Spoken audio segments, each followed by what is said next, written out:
Bonjour à toutes et à tous. Merci de vous être connectés sur ce nouveau café fiscal ECF qu'on assure effectivement tous les troisièmes, je crois que c'est ça, troisième mardi de chaque mois. Vous êtes de plus en plus nombreux à vous connecter.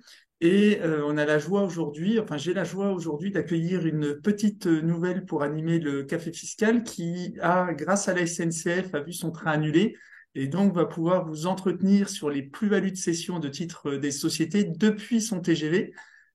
Bonjour Catherine,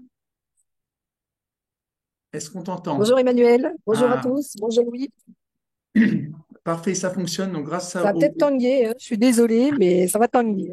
voilà, mais les sessions de titres, ça peut tanguer une fois que vous aurez vu un petit peu les rappels ou des nouveautés, effectivement, dont on va vous parler. Effectivement, ça tanguera peut-être dans vos cabinets. Alors, ce webinaire fait la suite des deux précédents, c'est-à-dire celui du mois de juin et du mois de juillet, qui était consacré d'une part aux plus-values de cession de titres des sociétés IS, et d'autre part aux plus-values de cession des titres des sociétés IR, où là effectivement il y avait une très grosse technicité.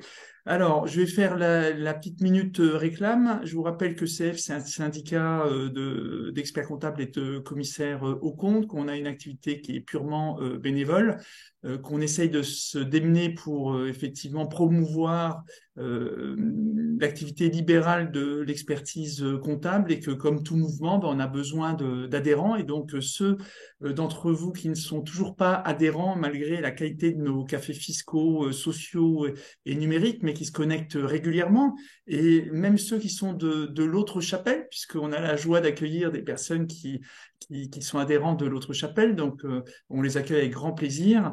N'hésitez pas à adhérer à ECF, parce que comme tout mouvement, bah, il y a besoin effectivement de ressources, que ce soit des ressources pécuniaires, c'est une chose, puis aussi de ressources de personnes qui sont prêtes à investir du temps pour le bien commun. Allez, sans plus attendre, je vais laisser la parole à Catherine qui va attaquer le sujet. Alors, mon PowerPoint, il se déplace pas. D'accord. Si, ça y est, voilà. Fallait que je clique. Et donc, on a différents Alors, je vais points. pas. Hop, voilà. Oui, vas-y. Et si ça coupe, je reprends la main parce que là, ça a déjà commencé à Alors, couper. premier point sont les conséquences pour le passage de la. D'accord. Ok. Et là, ça passe? Oui, oui, ça passe. Vas-y. Ok. La première, donc les conséquences pour la société du passage de l'IS à l'IR. Tout d'abord, la conséquence, c'est une conséquence assimilée à une cessation d'activité, article 221.2 du CGI. Donc, évidemment, ben, le résultat de l'exploitation de l'exercice en cours à la date du changement sont imposés. Les plus-values latentes et les profits latents sur stock et bénéfices en sursis sont imposés. Et ce qui est important, c'est que le déficit reportable qui est imputé sur le résultat imposable dans la limite de 1 million et 50% du résultat supérieur à 1 million est perdu. Donc ça, il faut bien le prendre, l'avoir à l'esprit. Par contre, ce qu'il faut savoir, c'est que ces conséquences peuvent être évitées si aucune des modifications des valeurs comptables des éléments d'actifs ainsi que l'imposition dans le nouveau régime fiscal est possible. Donc, c'est un point important. Par contre, le déficit reportable, lui, ça, c'est perdu. Alors, je C'est vais me d'accord, permettre, Emmanuel? oui, oui, je vais me permettre de refaire parce que je pense que j'ai mal planté le décor, et puis parce que nous, on est dans notre PowerPoint, enfin, on a préparé les choses. Je vous rappelle que ce webinaire, ce café fiscal, il fait suite aux questions qu'on avait eues sur les sessions de titres en disant, mais oui, mais avant, j'avais une société hier qui est basculée à l'IS, ou j'ai une société IS qui bascule à l'IR. Donc là, on est toujours sur les sessions de titres. Et donc, j'ai une société actuellement qui est à l'IS qui va basculer à l'IR, et on traite le point, bah, les conséquences pour la société, parce que ça fait pas de mal de le rappeler. Et après, on va suivre avec les conséquences pour les sessions de titres. Et je me permets également de vous rappeler que vous pouvez poser vos questions. Ça a déjà commencé. David a déjà posé une question et on va suivre ce fil. Donc, dans les questions-réponses, et on essaiera de répondre dans la limite de nos compétences et du sujet aux questions. Voilà, je referme la parenthèse, parce que je n'ai pas été très très bon dans l'introduction. Je te rends la main, Catherine. Je vais enlever l'absent avec les points qu'on allait traiter. Peut-être c'est pour ça que ça allait trop vite. Donc, les conséquences donc, pour la société. Pour la société, autre conséquence du passage de l'IS à l'IR, Emmanuel, c'est toi qui as le PowerPoint. Oui, oui. C'est les comptes doivent être produits dans les 60 jours, plus 15 jours TDFC, bien sûr, et l'IS sera liquidé dans les 60 jours du changement de régime. Hop. La conséquence maintenant pour les associés du passage de l'IS à l'IR. Alors, selon l'article 111 du bis du CGI, quand une personne morale soumise à l'impôt sur Oui. Ça a les coupé. sociétés cesse d'y être assujettie, bénéfices, réserves capitalisées ou non, pardon, sont réputés distribués en proportion des droits des associés. Ce qui veut dire que les impositions qui frappent les revenus distribués sont applicables par le seul fait du changement du régime fiscal, même si elles n'ont pas effectivement été versées aux associés. Alors, on va l'assimiler à une distribution de dividendes.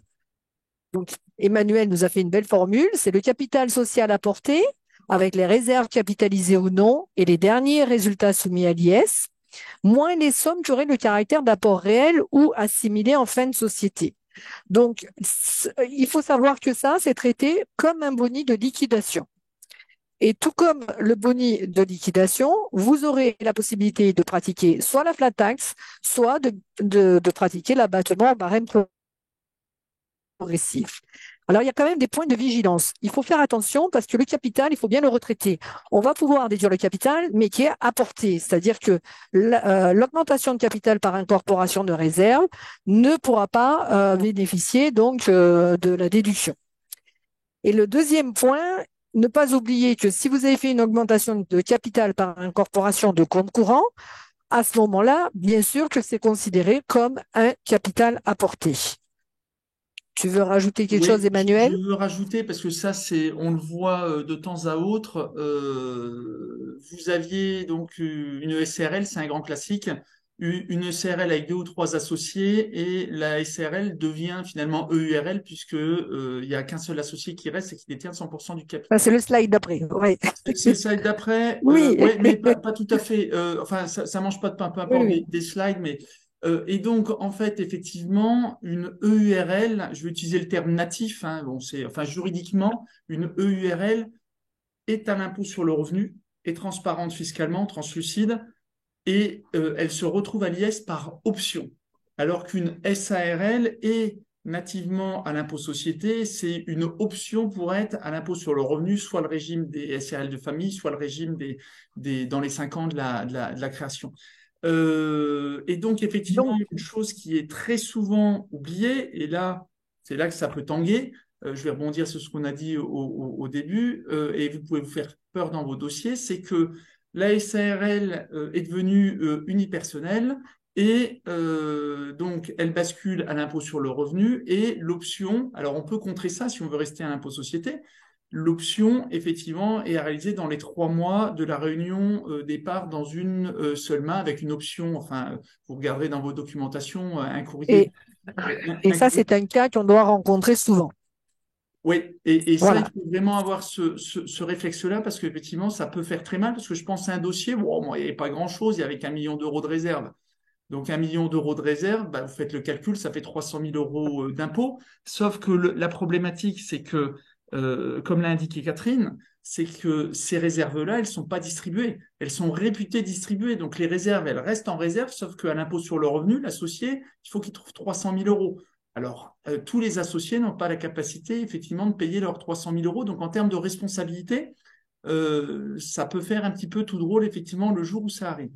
Et je vais faire un deuxième point, et je vais continuer avec la slide suivante. On peut Attends, parce que moi, avoir... j'avais un deuxième cas qui était Ah oui, important, je pense, vas-y. après le URL. Point de vigilance, c'est aussi la SARL de famille, parce que la SARL de famille est constituée par des gens issus enfin, qui sont de la même famille, et on peut avoir dans les associés un couple marié qui divorce, et là, on n'est pas toujours informé qu'ils ont divorcé, et du coup, la SARL n'est plus à l'IR, mais elle devient obligatoirement à l'IS.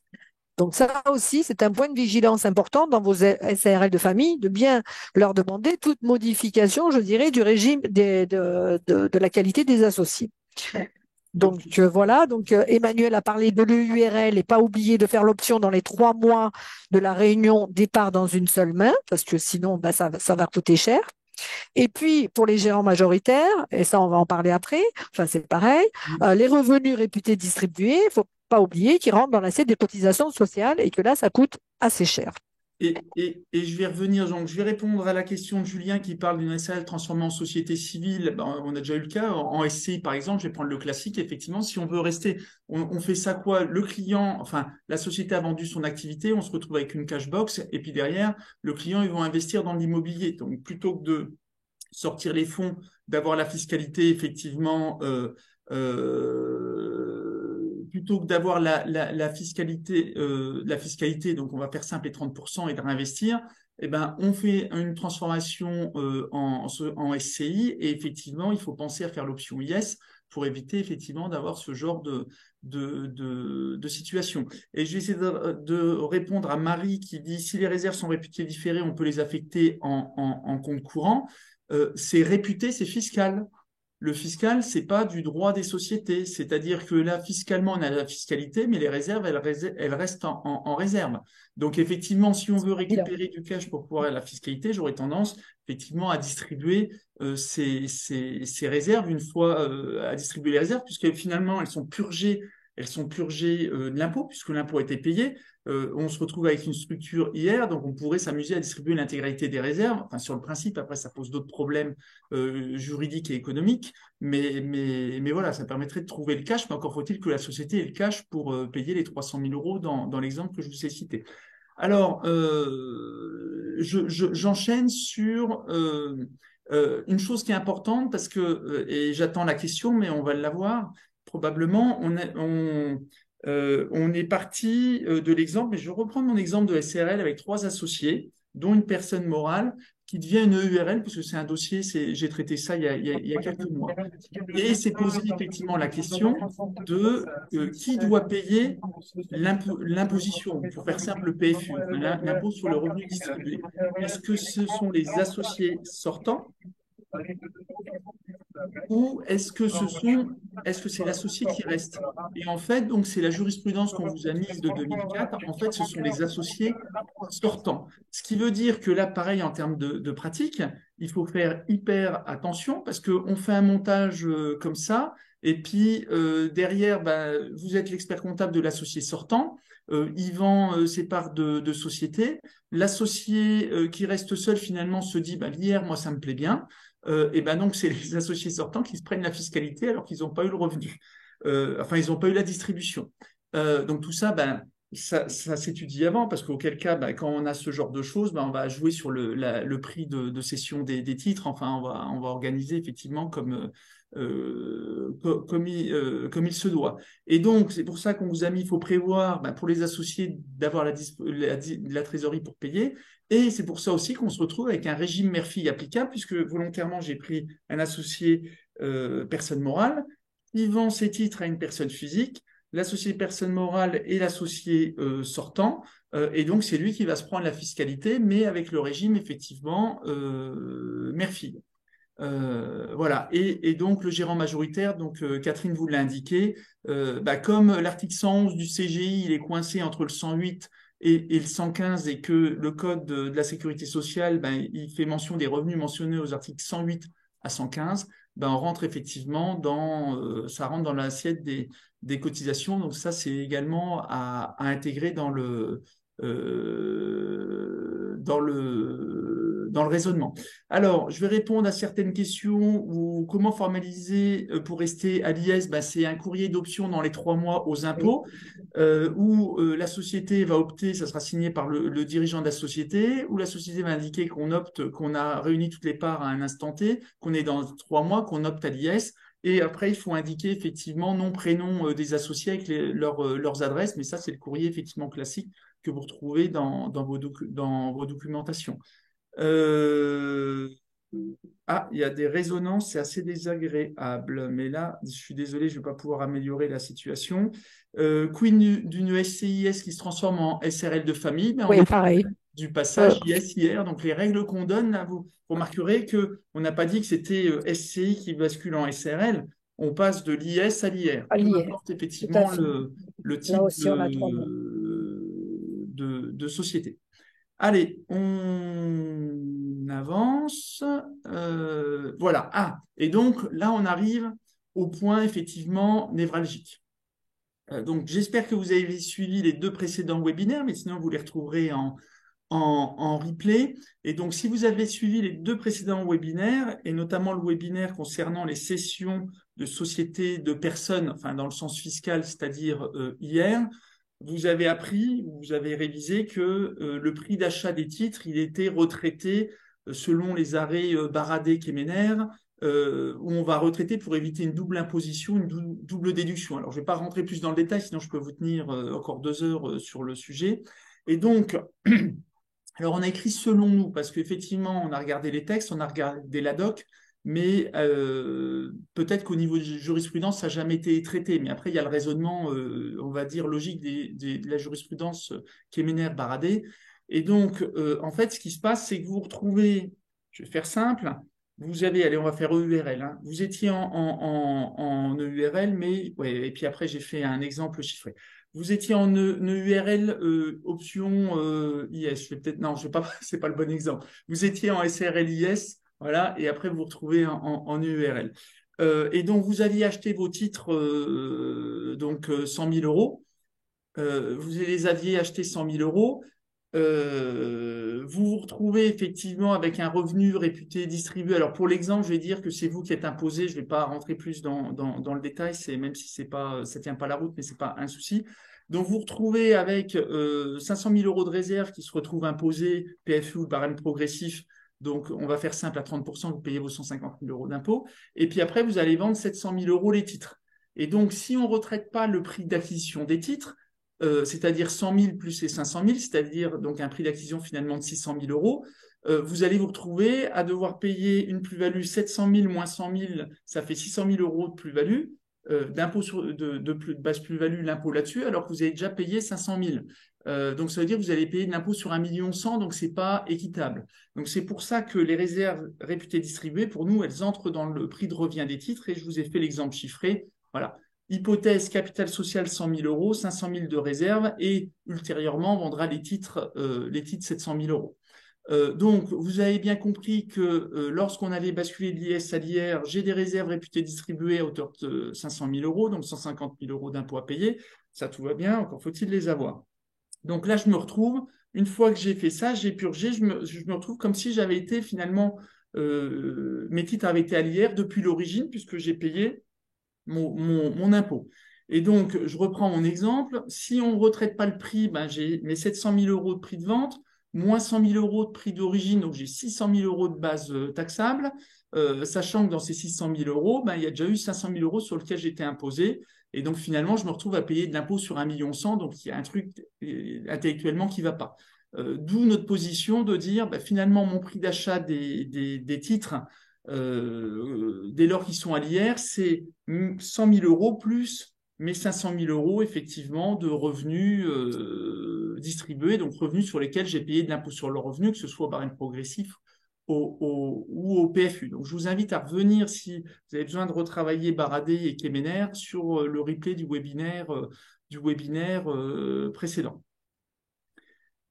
Hop, on va passer. Voilà, donc on a traité, donc désormais, on a traité l'impôt société. Alors, je vais peut-être répondre aussi à des questions en même temps. J'ai une question qui est intéressante. Si c'est l'associé sortant qui subit la fiscalité, comment juridiquement on distribue ses réserves réputées distribuées?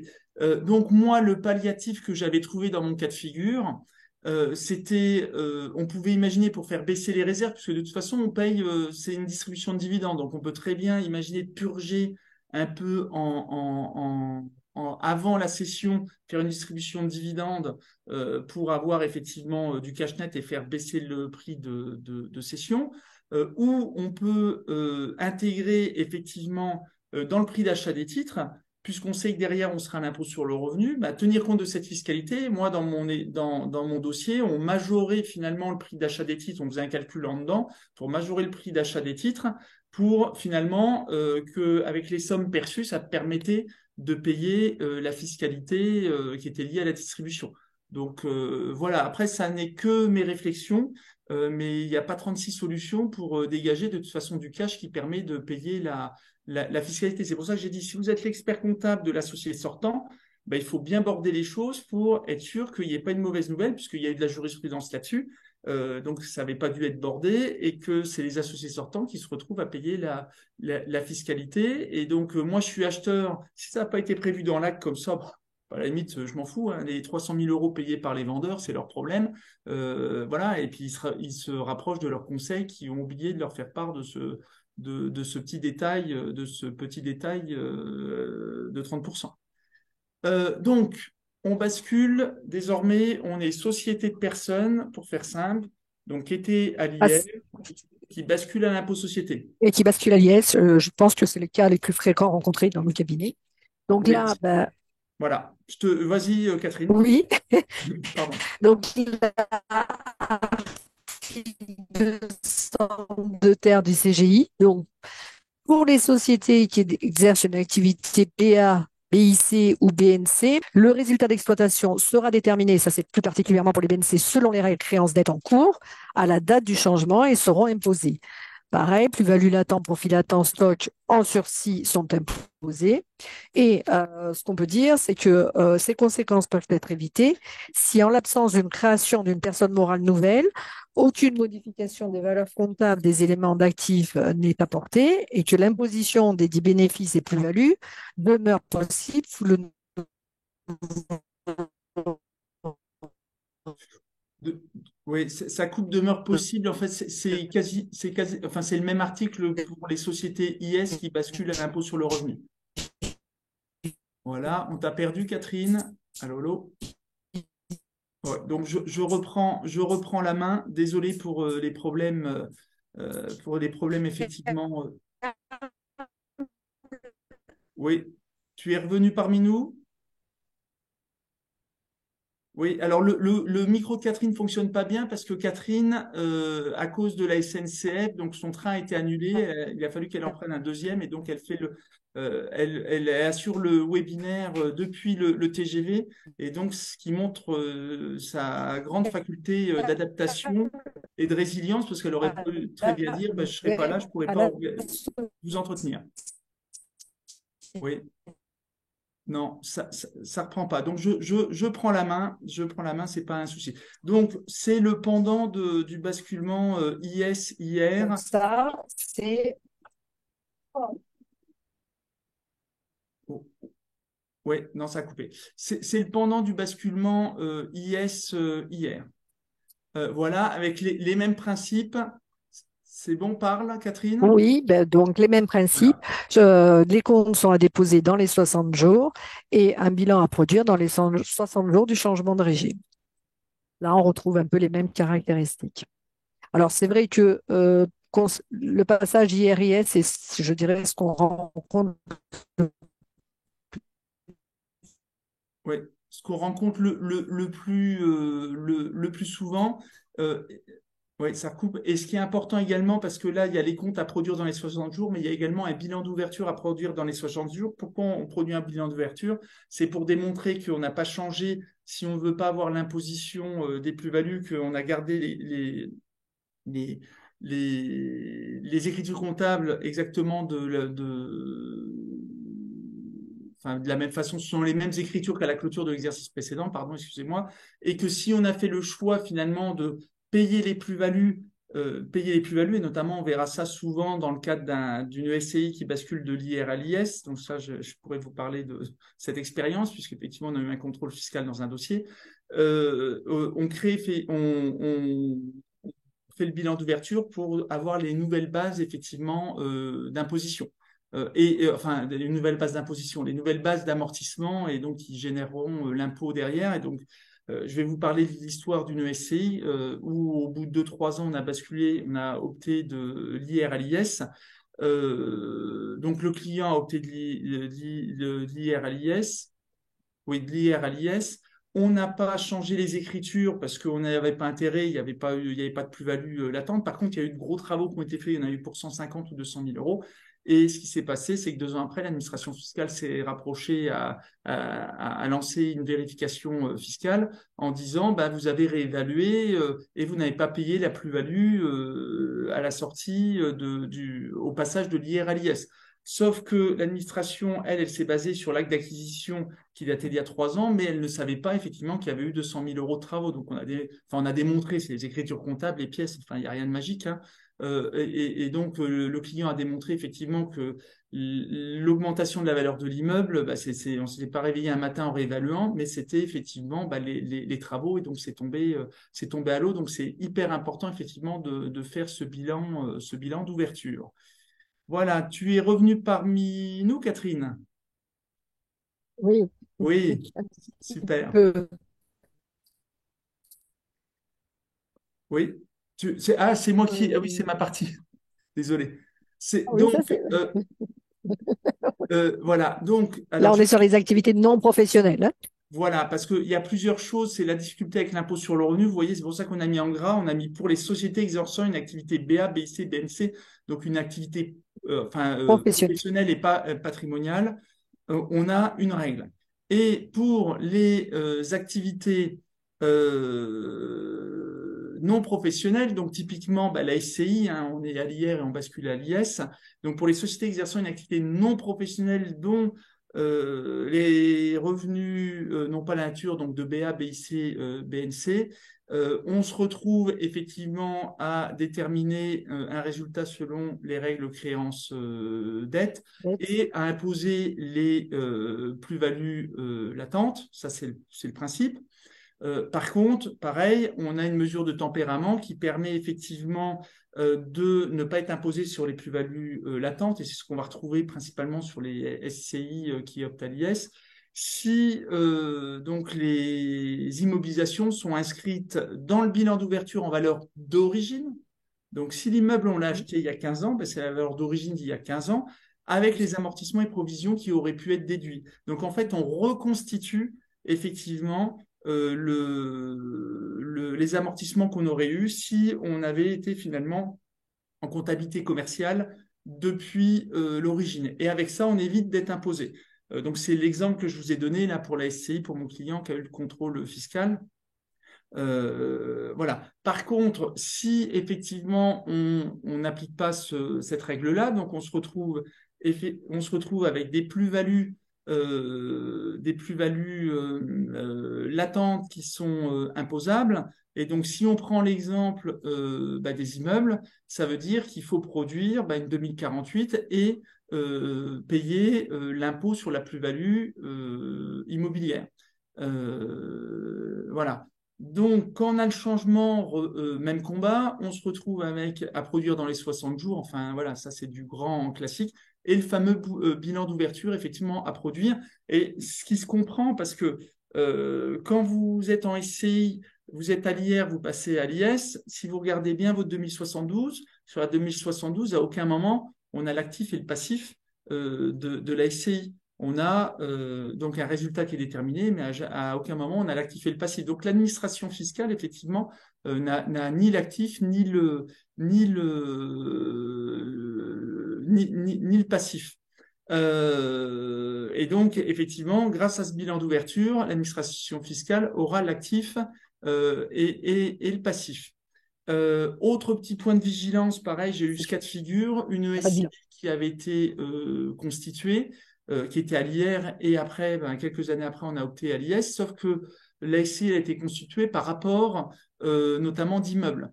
Et donc, dans le cadre de l'apport de l'immeuble, il y avait donc des droits de mutation qui étaient réduits, voire nuls. J'ai plus en tête exactement les textes, mais c'est le notaire qui avait fait l'apport. Par contre, le fait effectivement de basculer de l'IR à l'IS, on se retrouve à payer un droit spécial de mutation avec une déclaration spécifique à faire.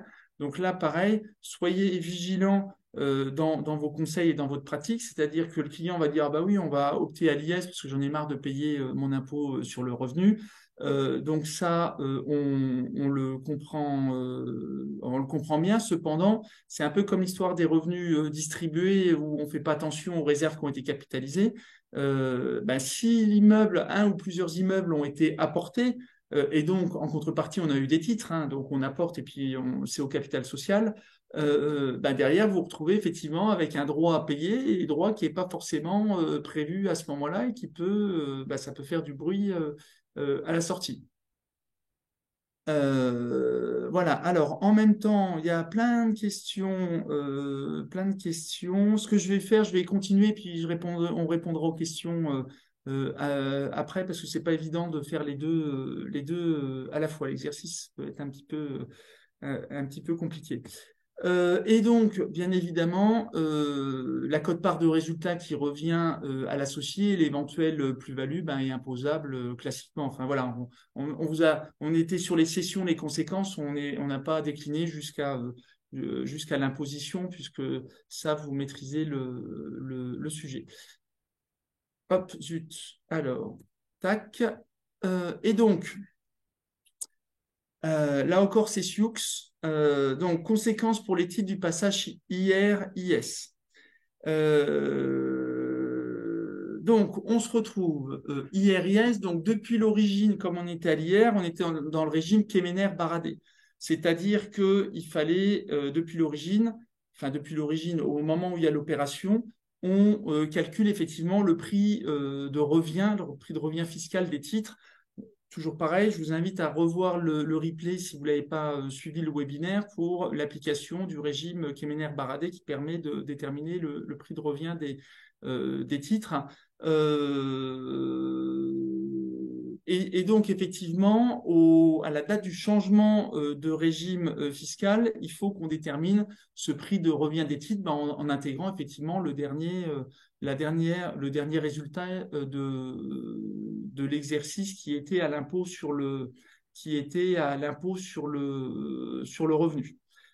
Et donc ça, ce prix de revient des titres servira le jour où l'associé vendra ces titres qui sont désormais à l'IS. Et donc, ça veut dire que pour calculer la plus-value, on aura prix de vente des titres IS moins pas la valeur, pas le prix d'acquisition à l'origine quand j'ai souscrit au capital, mais ce prix de revient effectivement fiscal, parce que si on reprend le prix d'origine, ben on va se retrouver pendant un certain nombre d'années, on aura payé de l'impôt, les résultats auront été mis en réserve, et puis derrière, on va se retrouver finalement à payer deux fois l'impôt. Donc il faut effectivement être très attentif à cela. Donc, ce Il qu'il faut faut peut- retenir, et peut-être finalement, expliquer, Emmanuel, le principe de Kemener, la non-double imposition. ah, donc, Hein? non, donc je réexplique Kemener. Oui, Voilà. c'est pour Oui, faire parce que toi, diffus tu le sur nos maîtrises très replays. bien, mais il faut quand même Voilà. expliquer le principe de l'arrêt Kemener. Ok, C'est donc je important. vais réexpliquer. Je te remercie de m'arrêter, Catherine. Donc, lorsque on est en société IR, qu'est-ce qui se passe? On va prendre une activité, une EURL. Tiens, on va prendre le URL. Une EURL qui va faire un résultat de 100. Le dirigeant ne prend pas de rémunération. Je me simplifie la vie au maximum. Je n'ai pas de réintégration déduction fiscale. On fait très simple. J'ai un résultat de 100. L'associé va être imposé sur ces 100 alors qu'il n'a pas pris le moindre euro sur la société. Et ces 100, il va les mettre en réserve. Voilà. Et puis, il fait ça pendant 10 ans. Et au bout de 10 ans, bah, finalement, en réserve, il a 1000. Il aurait été imposé sur 1000, mais il n'aura pas touché le moindre copec. Et ce jour-là, au bout de 10 ans, bah, l'associé, ce qu'il veut, c'est il va vendre sa société. Bah, sa société, où il a mis 1000 en réserve, bah, la société, elle vaut 1000. Et donc, effectivement, il va vendre sa société 1000. Et donc, s'il n'y a aucun retraitement, et je vais arriver au retraitement, s'il vend 1000 sa société et on prend le prix d'acquisition des titres que je vais mettre à zéro, hein, une capitale de 1 euro, et ben, il va se retrouver à payer de l'impôt sur 1000 de plus-value, sachant qu'il aura déjà payé de l'impôt sur le revenu pendant 10 ans sur les 100 de résultats qu'il réalisait. Donc, pour éviter cette double imposition, qu'est-ce qui se passe? C'est que, en fait, on retraite le prix d'acquisition des titres en tenant compte finalement des résultats qui ont été imposés pendant 10 ans et qui n'ont pas été distribués.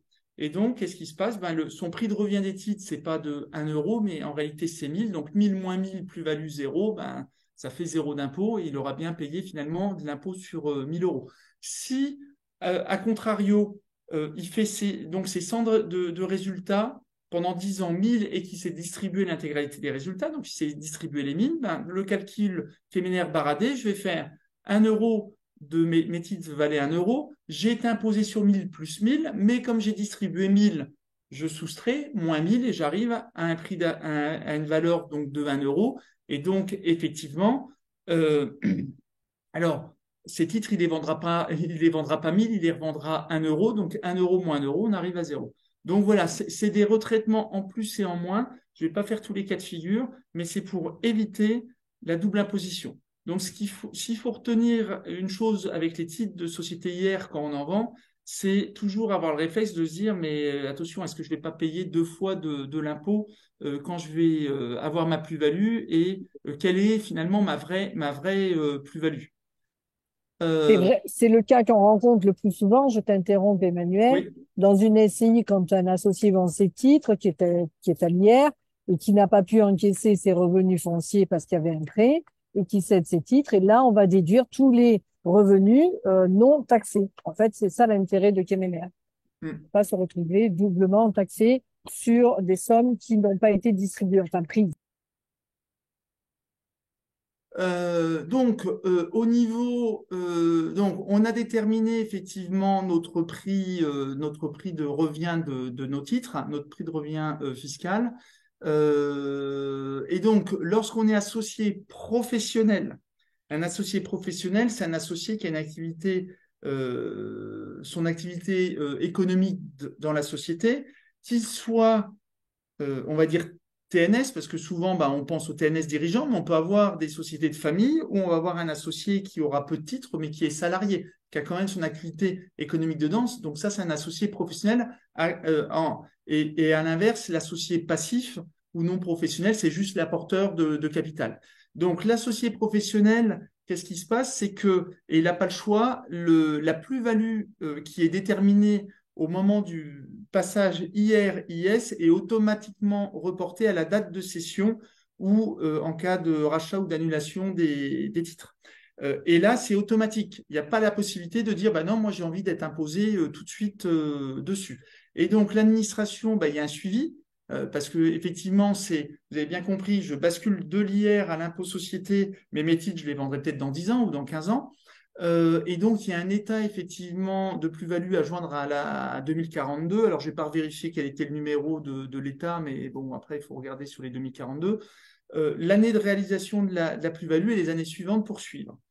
Donc, une chose qui est simple à faire, on va dire, c'est le prix de revient des titres, puisque on fait notre Baradé Kéménaire au jour où on a changé de régime. Par contre, il faut déterminer une plus-value, ce qui veut dire, mais c'est quoi la valeur de mes titres au jour? Certes, j'ai une valeur fiscale que j'ai déterminée, mais souvent, bah, on a créé de la valeur et puis le prix de vente des titres, souvent, il est supérieur aux capitaux propres de la société ou ça peut être moindre. On ne sait pas. Donc, effectivement, derrière, bah, il va falloir documenter. Parce que 15 ans après, de se dire ma société, elle valait tant il y a 15 ans, c'est plus compliqué. Donc, j'ai jamais eu le cas de figure encore, hein. Enfin,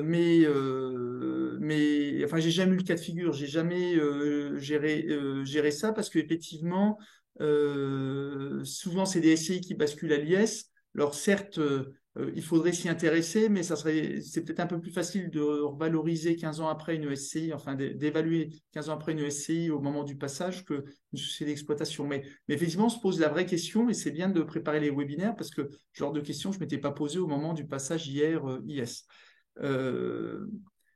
Et notre associé passif, donc là c'est différent, il n'y a pas d'imposition immédiate des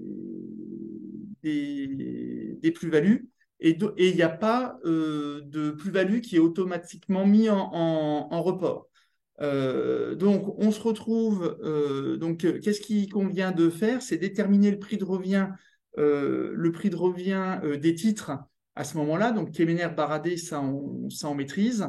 Et effectivement, de le conserver. J'ai pas vérifié s'il y avait quelque chose à faire sur la déclaration de revenus. Donc là, je suis désolé, c'est un oubli de ma part. Mais effectivement, ce prix de revient servira le jour, dans 15 ans, quand on vendra les titres dans 15 ans après. Est-ce que tu as des choses à ajouter, Catherine, en même temps que je lis les questions pour essayer d'y répondre? Bon, je crois qu'on a fait le tour un peu. Alors, rappel aussi, en 45 minutes, vous doutez bien qu'on ne peut pas faire ce qui peut être fait sur une formation d'une demi-journée. Une journée, l'idée, c'est de vous apporter des points de vigilance, de vous rafraîchir la mémoire, de vous rappeler des choses. Et après, on vous invite effectivement à consulter régulièrement et quand vous êtes confronté à ce type de situation, votre documentation, parce qu'il y a beaucoup de choses qui peuvent être, qui peuvent être oubliées. Le support, il sera envoyé ultérieurement. Euh, Peut-il y avoir des SCP notaires qui passent en CELAR à l'IS? Oui, à ma connaissance. Je vois pas ce qui gêne le changement Oui, juridique. oui, tout à fait. Nous, on l'a Voilà, fait. mis à Oui, part pour oui. avoir des notaires et Catherine également. Après, il y a des problèmes avec la chancellerie, tout ça, mais ça, c'est un autre débat. Mais juridiquement, je Il vois pas passe ce en qui... CELA ou en SARL, on a les deux cas. Voilà. Kemener Baradé, comment opposer à l'administration 10 ans de réserve imposée? Ben, il faut formaliser les choses parce que lorsqu'on va avoir la distribution de réputés, ben, logiquement, on a une 2777 à faire pour effectivement remonter les choses et puis une 2561. Donc, de toute façon, ça sera porté à un moment donné sur la déclaration de revenus. Comment transmettre en pratique le bilan d'ouverture? Alors, le problème, c'est que je ne connais pas tous les logiciels, mais moi, le logiciel que j'utilise permet de transmettre un bilan d'ouverture. Il y a une coche pour ça. Et l'envoie même avec l'alias de l'exercice. C'est prévu par l'éditeur. Après, je ne sais pas autrement. Mais sinon, au pire, on fait un bilan d'ouverture, enfin papier, on sort les CERFA qui vont bien. Et puis, on envoie ça en recommandé à l'ancienne en expliquant que ben, il n'y a pas de les outils permettent pas de faire, mais au moins pour montrer, ça permettra de montrer patte blanche et de montrer effectivement qu'on a fait le nécessaire. Il y a Euh, une question sur le changement. Est-ce qu'il y a un formalisme pour signifier qu'on ne change pas les valeurs? Non, ça sera dans le bilan d'ouverture, bilan de cessation et le oui, bilan c'est le bilan d'ouverture. d'ouverture. Et Tout puis à après, fait, si on est contrôlé, ben, ils vont bien voir que ce qu'on a au premier jour de l'exercice, enfin les tout soldes à n'ont pas fait. bougé. Voilà, donc on a les faits, on a tout ça. Qu'est-ce qu'on Après, a? Kemener, dans le cadre d'une SCI, cession de titres, c'est sûr qu'il faut remonter tous les bénéfices des années depuis l'origine de la société. C'est pour ça que c'est quand même important de tenir une comptabilité dans les SCI, même hier. Enfin, Voilà, une question de Marc. Comment reconstituer comptablement les amortissements, affectation fonds propres, compte de résultat, génère-t-on un déficit fiscal? Donc, on ne génère pas de déficit fiscal. Nous, quand on le fait, donc on constate les amortissements en 28 et la contrepartie, c'est je le mets en report à nouveau débiteur. Puisqu'il n'y a pas d'impact, en fait, on se remet dans la situation dans laquelle on aurait été si on avait amorti, mais on ne se retrouve pas à avoir le droit d'amortir 15 ans d'amortissement qui n'ont jamais tout à été fait. réalisés. Peut-on passer à l'IS en cours d'année? Alors, Non, c'est toujours dans les 3 premiers mois de c'est l'ouverture ça. d'exercice, hein, sauf C'est erreur de ma part. voilà, pareil, j'ai la même réponse, c'est dans les 3 premiers mois de l'exercice. Alors, si j'aurais peut-être un exemple, si tu te retrouves le cas de figure, bah, c'est la SARL qui devient EURL en cours d'année. Ah oui, mais c'est une option, c'est pas pareil. Voilà, oui, c'est Oui, pas oui, une... oui. Oui, mais Là, c'est. peut-on le passer? Oui, Donc là, peut-on opter, non, en principe, c'est dans les 3 premiers mois de l'exercice. Mais par contre, effectivement, il peut y avoir les accidents de la vie, divorce ou ce genre de choses, SARL de famille ou réunion de toutes les parents en une seule oui, main, mais en fait, on là, se on perd retrouve le en cours régime de d'année. plein droit. Voilà. Le bilan d'ouverture peut-il être produit en EDI? Bah, à ma connaissance, oui, puisque nous, on les fait en Oui. EDI. En fait, le bilan d'ouverture est le copier-coller du bilan de clôture. Bah, c'est ça, oui, c'est les mêmes mouvements. C'est pour démontrer En fait, c'est un effectivement bilan d'une alors, journée. oui, alors c'est pour démontrer de deux choses. Une, soit c'est pour démontrer que les écritures n'ont pas changé, donc il y a pas, on sera pas, on aura la mesure de tempérament et donc zut, on doit pas être imposé sur les plus-values latentes. Ou alors, si on a fait le choix finalement d'être imposé sur les plus-values latentes, on va se retrouver effectivement avec des valeurs d'immobilisation plus importantes, ce qui permettra bien évidemment d'avoir de l'amortissement. Et en contrepartie, effectivement, ben, on paiera sur le bilan de cessation, on aura la fiscalité qui va avec. Alors, le délai de 60 jours, là, on est vraiment très précis pour le bilan d'ouverture. De tête, c'est à partir de la date d'option. Ce qui veut dire que si vous lui donnez du temps, vous optez, allez, le 25 mars pour faire basculer votre SCI de l'IR à l'IS, et comme ça vous donne encore un petit peu plus de temps. Ça, j'avais déjà vérifié. Tac, tac, tac. On a répondu pour les options IS. Bon, ben voilà. Ben, c'est pas mal et on a respecté le timing. Et donc, chers amis, ben, on vous remercie pour votre participation active. Vous êtes restés tous présents pendant ce webinaire, donc ce qui veut dire on a réussi à vous intéresser. Vous pouvez noter, oui, j'ai dit en introduction, mais on avait avancé, c'est le dernier mardi de chaque mois. On l'a avancé parce que la semaine prochaine, il y a le congrès national de l'Ordre des experts comptables à Montpellier. Donc, on se voyait mal animé le mardi 26 septembre. Et donc, on l'a avancé, mais c'est effectivement le mardi de chaque mois. Donc, on communiquera ultérieurement sur le sujet. Mais si vous souhaitez voir certains sujets traités, n'hésitez pas à envoyer des mails à la fédération pour proposer les sujets puisque l'idée, c'est de les traiter sous l'angle pratique, pratico-pratique comme on fait, et surtout penser, il manque l'accent, penser à adhérer à ECF, il suffit de cliquer sur le lien, puisqu'effectivement, toutes les contributions sont les bienvenues, et n'hésitez pas à nous rejoindre pour animer les webinaires ou participer à nos différentes commissions. À bientôt, merci Catherine, et à très bientôt. Merci, au revoir Emmanuel, merci à Allez, tous, au au revoir. revoir à tous, au revoir.